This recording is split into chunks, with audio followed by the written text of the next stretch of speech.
controversial take, whatever. I think all women should be celibate. Please, everybody.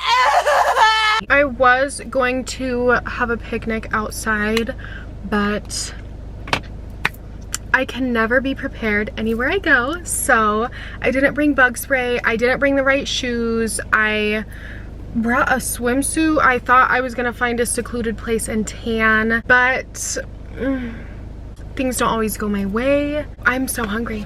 I'm so hungry. So I'm gonna show you guys what I brought to eat. This was my little picnic blanket. Super cute. Okay, I'm just unpacking everything. Why did I bring an iPad on a picnic? I don't know, maybe I wanted to watch a movie. That's so big, so heavy. I brought so much food. I'm so excited. My vitamins. Can't forget my little vitamins. 3 muffins in a big bag. 1 big cucumber. 3 oranges. Blueberry yogurt. Ooh, a bunch of nuts and dates.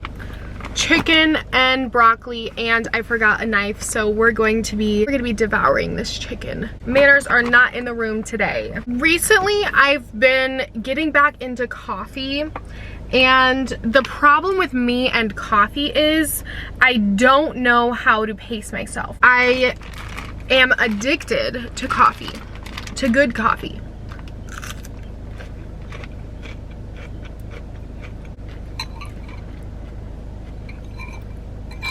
Every time I drink coffee, I don't know how to stop drinking the coffee, and so I have terrible anxiety for the rest of the day. Like right now, I just have really bad anxiety. The sun is burning my face off. Ugh, I didn't put enough sunscreen on. Okay, well, this is my delicious breakfast lunch, and we're just gonna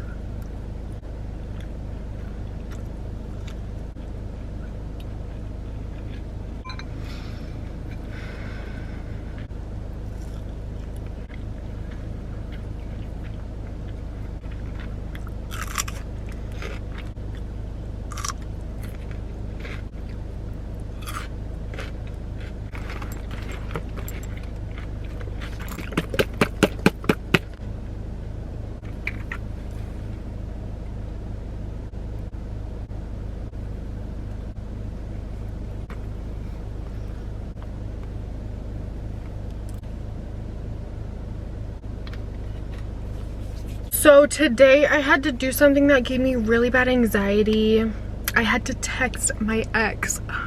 Well, you know, it wasn't really my fault. I had a subscription that was connected to one of his cards that I didn't realize was still active, and it ended up charging a couple $100s on his credit card, and I didn't want there to be any surprises, so I messaged him and I let him know. I guess I don't really know why I had anxiety, just because, you know, unpredictable. I didn't know how it was gonna turn out. I didn't know how he was gonna react. Speaking of relationships, I have been out of my relationship for almost a year, somewhere around that, and I recently started dating again. Online dating is just a very unique experience, I would say. How do I put this? I don't feel like I attract low value men. I have extremely high standards. Either they meet those standards or I stop talking to them. So I haven't necessarily had any bad online dating experiences. I've been on a couple dates and they were nice. After being in a long-term relationship, it's definitely something to get used to start dating again. I'm definitely thankful for all of the knowledge I've gained from my past relationship. It was my first relationship, also my first serious relationship. It taught me a lot of things. I also taught myself a lot of things after my relationship, and I have been celibate for quite a while. I'm not intimate with men. I take care of myself. I feel like intimacy is definitely something that is earned by the partner's actions. Well, I don't really know if it's like celibacy or chastity. I know those two terms are kind of like intertwined, but I don't have sex with men. I don't hold hands with men. I don't hug men. I don't kiss men. I love men. Don't get me wrong. I love men. Access, intimate access is earned. I would not kiss a man until we are in a committed relationship. Controversial take, I think all women should be celibate. That's my hot take of the summer. Celibate girl summer. Hop on that trend. My dating has completely changed. I remember dating before I met my ex-partner. I feel like I was dating out of a desperate mindset. I did not respect myself. I slept with men very early on. The problem with not having those sexual boundaries and intimate boundaries is that your brain like neurologically builds a connection with that person before there is any sort of genuine emotional connection. Your connection is solely based on your sexual compatibility rather than your emotional compatibility. And if you prioritize sex before all of these other things, I promise you it is not going to end well. I know that a lot of you out there may live like that, and there's no judgment from me. Everybody's different. Everybody's gonna live life different. I'm gonna challenge all of you to learn yourself through celibacy. I would say being celibate has taught me an incredible amount about myself and my values and what I want for my future. I eliminated all distractions. Step one, get out a piece of paper, get out a notebook, get out your journal. Write down who you are. Who are you? What did you come from? What do you want to do? Who do you want to be? Because there's always a difference between who you are now and who you want to be. I am constantly changing. I'm not attached to any sort of belief that I have. I live in alignment with my values, but I am also willing to change if I am given new information. You don't have to marry your beliefs and your values.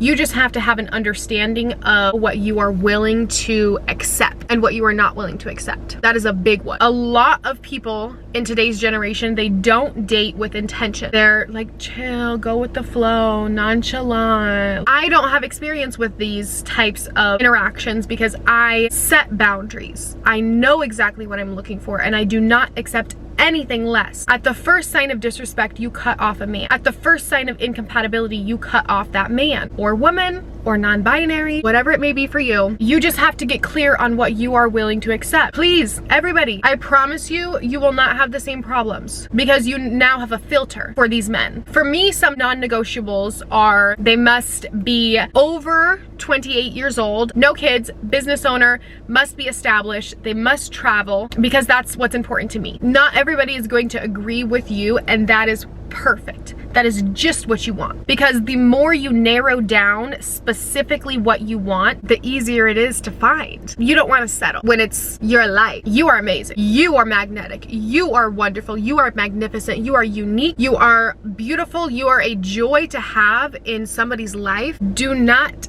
ever allow somebody to treat you like you are not. I know that's scary for some people. You want to be chosen, you want the relationship, you want the marriage, but it's never worth it. If you are not acting and living your most authentic self with the person you're dating, or even just by yourself, it is never going to end up how you want it to. You're never going to feel fulfilled. Authenticity is the most important thing in life. Stop trying to pretend to be somebody else. We're all materialistic. We all want the nice experiences, nice cars, nice clothes, whether it be designer or just, you know, luxury. We all want that. But stop copying somebody else and find what you want for yourself. Social media makes that very hard. You see all these people and you're like, wow, I want that. Why isn't my life looking like that? You're comparing yourself to them. But the gag is, it's not even real. It can all be edited. They could be renting that luxury car. You can't compare yourself to social media because you genuinely just don't know. And there's a lot of people that are genuinely in a different state of life than you are. Why are you comparing yourself to somebody that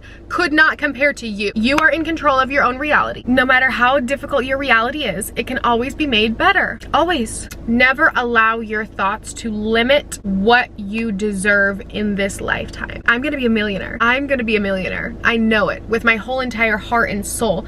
I know I'm going to be a millionaire, so I act in alignment with that. Millionaire me does not have to worry, does not have to stress, does not care what other people think. I don't need people to think that I'm rich or buy the designer clothes or whatever because I'm a millionaire. I get to dress however I want because I'm rich. I don't have to have other people think I'm rich. That's just how I live. That's my reality. Figure out what you want your reality to be and live like that. Just because I'm a millionaire in my future doesn't mean that I'm spending like a millionaire right now though. You also have to be smart. I'm pretty frugal. I don't do restaurants every week. I don't go to bars. I don't go shopping every week. I prioritize my future. It is always possible. Your mind is the only thing that is stopping you from getting every single thing that you want. 4 years ago, I wanted to be healthy. I wanted to be skinny. I wanted to feel prettier. At the time, I was in an apartment doing drugs, spending my whole entire paycheck on rent and drugs and my expensive ass car payment and shopping and not focusing on my future at all. Because I was so delusional, bad delusional, that I thought none of that mattered. My future didn't matter because I don't know why. I don't know. My future didn't matter. So I would waste all my money on silly things. I wouldn't invest in myself. I would eat junk food. I was wrapped up in the social media and other people's lives, and I didn't know myself. I would sleep with men who meant nothing to me. I would feel very insecure. I had no direction in my life. And then slowly I wanted to change. It started by working out a couple times a week, eating better, taking vitamins, dressing nicer, growing out my hair. I had really short hair at the time. Not dyeing my hair black, minimal makeup, things that made me feel more me rather than I was putting on a costume or pretending to be something that I wasn't. And I think it is super important to just find what is you, because nobody else is you. And that's what's beautiful and special about you. You get to control you. You can't control anybody else. That's something that's really hard to grasp. Everybody loves control. We fear not being in control, myself included. The problem with that is you fear being out of control so much that you start to lower your standards